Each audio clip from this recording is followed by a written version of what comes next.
Жас қыз екі жігітті өзіне ғашық қылдырып алып, оларды пайдаланып, арты жақсылыққа бармайды. Сәлем достар, сіздермен Кинотайм каналы. Бүгін біз Джози деген фильмді талқылайтын боламыз. Басты рөлде Хэнк деген жігіт. Хэнк бұрын түрмеде адамдарды өлтіретін болып жұмыс істеген екен. Ал қазір ол мектептің алдында оқушыларды сабақтан уақытылы шығуын қарап тұрады. Хэнк жалғыз өзі тұрады, және оның черепахасы бар.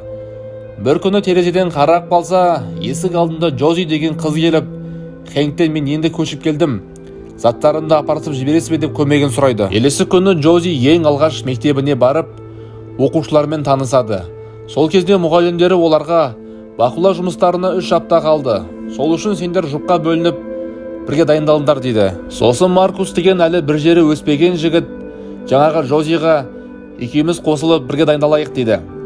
Бір күні Фрэнк черепахасына барып терезеден қарап қалса,